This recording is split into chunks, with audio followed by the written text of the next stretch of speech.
नमस्कार विद्यार्थी मित्रों, सन 2025 की जो HSC बोर्ड के एग्जाम की जो तैयारी हो चुकी है, 27 तारीख को आपका फर्स्ट पेपर इकोनॉमिक्स है। इकोनॉमिक्स BA और SP ये तीनों सब्जेक्ट के पेपर कैसे लिखना चाहिए उससे संबंधित मैं आपको थोड़ी बात करूँगा। मैं सन 2000 से पेपर चेकिंग का काम कर रहा हूँ और मेरे दृष्टिकोण से पेपर कैसे होना चाहिए जो पेपर बहुत ही अच्छा लगे, देखने में भी अच्छा लगे, चेक करने वाले लोगों के लिए भी काम बहुत ही आसान हो जाए और बहुत ही व्यवस्थित रूप से पेपर दिखे, इसके लिए मैं आपको कुछ जानकारी दे रहा हूँ इस वीडियो के माध्यम से। तो अपने स्टार्ट करते हैं। विद्यार्थी मित्रों, पहले विभाग ए हमेशा इतना याद रखना चाहिए कि सेक्शन वाइज पेपर लिखना चाहिए। कई बार कुछ बच्चे ऐसा सोचते हैं कि सेक्शन चेंज कर ले, लेकिन मेरे दृष्टिकोण से सेक्शन चेंज नहीं करना चाहिए। जब हम बोर्ड के एग्जाम दे रहे हैं 100 नंबर का पेपर लिखना ही है कंपलसरी, तो क्यों हम सेक्शन चेंज करें? सेक्शन कंप्लीट वही रहना चाहिए। सेक्शन ए में बोर्ड की सप्लीमेंट्री में यहाँ मार्किंग लिखना होता है, इसलिए वहां पर तो आप सेक्शन लिख नहीं सकते हो। तो यहाँ पर आप विभाग यानी कि सेक्शन ए इकोनॉमिक्स BA और SP में स्टार्ट कर सकते हो। यहाँ पर मैंने लिखा है कि अपने टोटल इकोनॉमिक्स और BA में 20 विकल्प होते हैं। तो पहले यहाँ पर विभाग ए लिख दीजिए, फिर बाद में प्रथम क्वेश्चन आपको जो आते हो पहले तो क्रम ही आप डाल दीजिए, 1 से 20 क्रम डाल दीजिए और जो आंसर आप में परफेक्ट हो वो आंसर मान के, अगर वो ए है तो ये करके ब्रैकेट में और उसका आंसर लिखिए। यदि मान लो कोई नहीं आता है तो उसकी खाली जगह छोड़िए और एंड में फिर आप जब याद आए तब आप लिख देना। तो सेक्शन इस तरह से आपको बेस्ट तरीके से लिखना चाहिए। अब सेक्शन बी की मैं बात करूंगा। अब सेक्शन बी आप देख सकते हो कि मैंने यहाँ पे मिडिल में क्वेश्चन का नंबर डाला है, इसलिए चेक करने वाले व्यक्ति को एकदम आसानी से चेक करने का काम आसान हो जाए। अब इसमें जो आंसर है वो आंसर सिर्फ आपको लिखना है, क्वेश्चन नहीं लिखोगे तो भी चलेगा, लेकिन मेरे क्वेश्चन लिखने का जो तरीका है वो देखिए कि भाई इसमें CEO का पूरा नाम है, चीफ एग्जीक्यूटिव ऑफिसर, मुख्य प्रबंधकीय अधिकारी।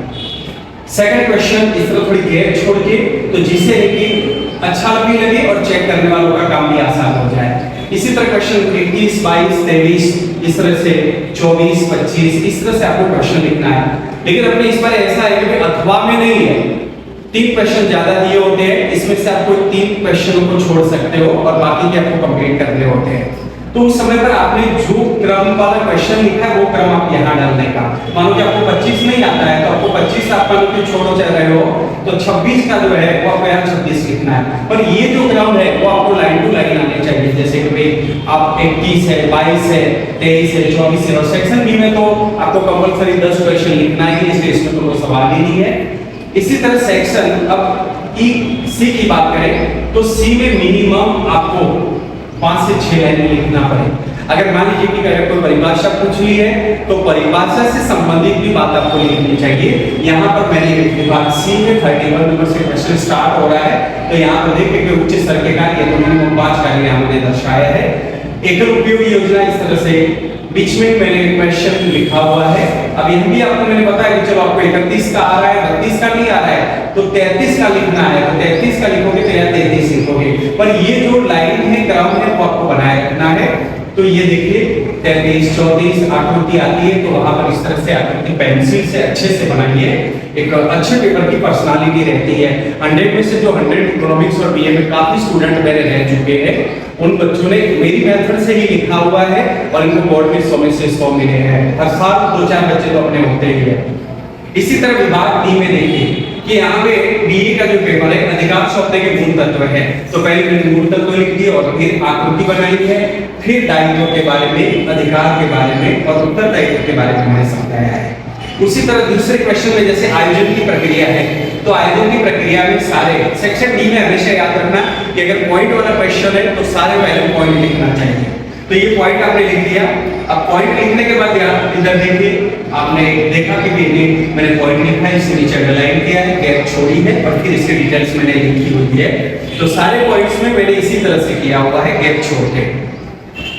सेक्शन ई यानी 5 नंबर का क्वेश्चन, 5 नंबर के क्वेश्चन में हमेशा आपको पहले प्रस्तावना लिखनी ही चाहिए।